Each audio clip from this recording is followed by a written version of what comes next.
Assalamualaikum warahmatullahi wabarakatuh. In this material, I will discuss about business letters.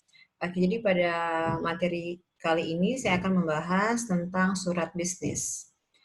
Jadi memang banyak sekali jenis surat bisnis dalam bahasa Inggris ya, sama seperti bahasa Indonesia. But in this material, I will only discuss 4 types of business letter. Jadi pada video ini yang saya akan bahas itu ada 4 jenis surat bisnis. Dan 2 dari surat bisnis tersebut kita akan bahas. Saya akan bahas dengan sampelnya. First of all, you should know what business letter is. Well, a business letter is a formal way of communicating between 2 or more parties. Parties here means companies, organization, businesses, corporations. There are many different uses and business letters. Jadi memang surat bisnis ini banyak sekali jenisnya yang tujuannya itu disesuaikan dengan kebutuhan surat bisnis itu sendiri. Now you should know that business letters can be informational. Penuh informasi, persuasif, bisa mengajak orang untuk tertarik atau membeli, motivational, memberikan motivasi, and promotional. Bisa menjadi ajang promosi atau marketing. Kemudian business letters, ini adalah surat formal sehingga harus diketik, type, and print it out on standard white paper. And then elements of a good letter. Elements of a business letter. Your ability to identify and write to your audience.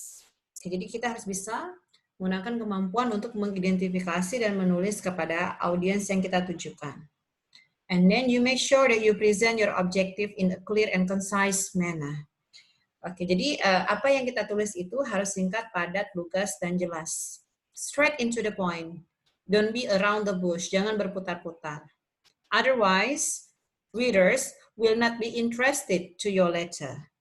And then the third one is that you have to keep your professionalism. You have to remain professional. Tips for business letters. Think of them as mainly persuasive documents. Jadi business letters itu adalah dokumen persuasif, di mana kita mengajak, kita mendorong, kita memotivasi orang atau pembaca untuk tertarik dengan apa yang kita sampaikan. And then surat bisnis itu adalah reader-oriented document, bukan writer-oriented document. Jadi apa yang kita tulis itu benar-benar berorientasi kepada pembaca, bukan kepada penulis. Kemudian be respectful, tunjukkan apresiasi, penghargaan, dan rasa hormat. Kita bahas surat yang pertama yaitu claim letters. Surat klaim atau complaint tujuannya adalah untuk mengekspresikan komplain, kemudian meminta action yang lebih spesifik. Jadi bukan hanya menyampaikan komplain akan sesuatu, tetapi kita juga harus menyatakan apa yang kita minta secara spesifik. Must have both. Jadi surat klaim yang baik itu tidak hanya menyatakan komplain, tapi juga meminta sesuatu yang pasti. Apakah itu penggantian, apakah itu permintaan maaf, dan sebagainya. Ada 2 pendekatan yang bisa kita gunakan when we write letter of claims. Bisa pendekatan secara langsung, direct. Ini yang paling umum. Digunakan dengan barang yang memang secara otomatis sudah ada garansinya. Sudah ada pernyataan garansi. Kemudian pendekatan yang kedua itu biasanya untuk barang yang mungkin tidak punya garansi secara tertulisnya. Kemudian use a professional, rational, if possible, positive tone, and not a hostile, negative, and or emotional tone. Gunakan bahasa yang profesional, rasional, positif. Walaupun ini surat komplain, hindari penggunaan kalimat yang penuh emosi, negatif, dan kasar. Clearly describe product or service with necessary details. Ya, harus disampaikan produk apa yang kita beli dengan detail yang lengkap. Jadi bukan hanya komplain ya, saya mau komplain, tapi tidak menyebutkan barangnya. Oke, now. Kemudian explain the problem with details. Ya, nyatakan, jelaskan kendala, masalah, komplain apa dengan informasi yang detail. Kemudian propose a fair, precise, appropriate request or adjustment. Ajukan penggantian, permintaan yang masuk akal, yang adil, yang sesuai dengan komplain yang kita ajukan. Oke, the last one, present an explicit deadline. Ajukan deadline-nya kapan akan klaim yang kita minta.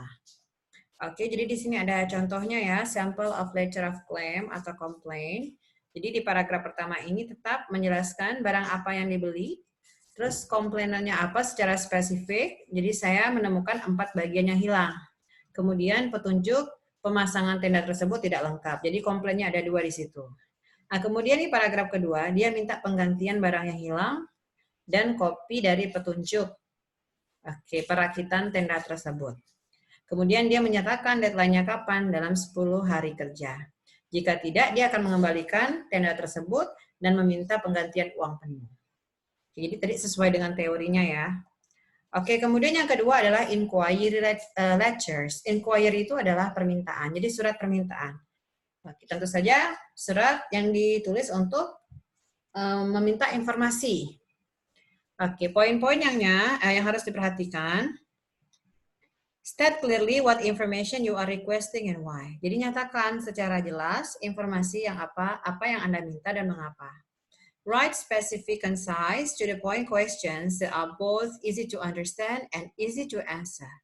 Tulislah secara spesifik, singkat, padat, to the point pertanyaannya, di mana pertanyaan tersebut itu mudah untuk dipahami dan mudah juga dijawab. Boleh pakai paragraf, boleh juga pakai bullet atau pakai number. Oke, and then specify when you need the answers by. Jelaskan juga kapan Anda membutuhkan jawabannya. Yang terakhir adalah memberikan rasa ucapan terima kasih. Oke, ini contohnya ya. Contoh surat permintaan. Nah, kita lihat ya di sini opening salutation-nya ini umum, to whom it may concern. Jadi tidak masalah ya, kita pakai dear sir atau madam itu juga tidak masalah. Nah, jadi dia menjelaskan di sini kalau dia ingin pergi liburan musim panas ini. Jadi dia minta informasi tentang Williamsburg, tempat rekreasi di mana dia mau liburan ke sini. Kemudian dia meminta informasi tentang harga yang terjangkau untuk tinggal, kemudian restoran-restoran juga, aktivitas apa yang bisa dinikmati di sana. Kemudian dia juga minta ya informasinya itu yang pasti sebelum bulan Juli, karena dia ingin liburan ke sana bulan Juli dan akan menghabiskan waktu di sana sekitar seminggu. Oke, jadi ini surat permintaan. Yang terakhir dia bilang thank you for your time and I hope to hear from you soon. Oke, kemudian yang ketiga adalah sales letter. Sales letter ini adalah surat yang ditujukan to persuade the readers to buy a product or service, idea, or point of view. Jadi surat ini dibuat untuk meyakinkan orang lain, untuk menawarkan orang lain untuk membeli produk atau jasa yang kita miliki. Oke, jadi ini poin-poinnya ya. Grab the reader's attention, highlight the product's appeal, show the product's use, conclude with a request for action, appeal to the reader with reader-centered issues, health, convenience, service, saving money, use concrete words and colorful verbs, be ethical and truthful, don't brag or go on. Ya, beberapa yang bisa saya jelaskan, harus bisa menarik perhatian pembaca, terus disorot, apa sih keunggulan dari produk yang kita tawarkan, tunjukkan penggunaannya seperti apa. Gunakan kata-kata persuasif seperti buy it. Oke, kemudian bahaslah isu-isu yang membuat pembaca itu tertarik. Apakah isu kesehatan, kenyamanan, layanan, atau hemat uang. Gunakan kata-kata yang konkret dan tentu saja ikuti etika dagangnya. Oke. Kemudian yang terakhir, customer relations letters. Jadi yang saya kasih contoh itu 2 surat saja ya. Oke, tapi paling tidak ada poin-poin bagaimana sih menulis suratnya.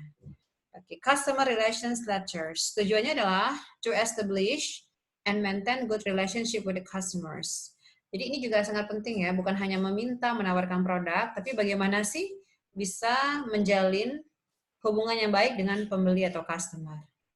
Oke, jadi ketika customer menulis surat komplain, penting sekali bagi kita untuk membalasnya dengan customer relation letters. Poin-poin yang harus diperhatikan, be diplomatic, be persuasive, respectful, write from and understand the reader's perspective, and use convincing ideas. Jadi, gunakan bahasa yang diplomatif, persuasif tetap, penuh penghormatan, rasa hormat, dan gunakanlah perspektif dari pembaca surat yang kita tujukan. Jadi di sini maksudnya perspektif customer ya, jangan dari perspektif sellernya. Kemudian gunakanlah ide-ide yang meyakinkan. Nah, ini ada contohnya ya, sample of customer relation letters. Oke, jadi kalau kita bisa lihat di sini, dia menanggapi komplain dari customer yang membahas tentang kids iPad dari customer tersebut yang hilang. Nah, jadi dia menjelaskan klausul yang harus dipenuhi jika ingin mendapatkan penggantian. Oke, jadi penting ya bagi perusahaan itu untuk menulis customer relation letters. Jadi bukan hanya menanggapi komplain atau mungkin cuma menyapa saja customersnya, itu juga sudah sangat penting ya, sehingga customernya akan menjadi loyal customers in the future. Okay, I think that's all my explanation about business letters. It's quite simple, but at least you can be familiar with kinds of business letters. Okay, that's all that I can explain. Assalamualaikum warahmatullahi wabarakatuh.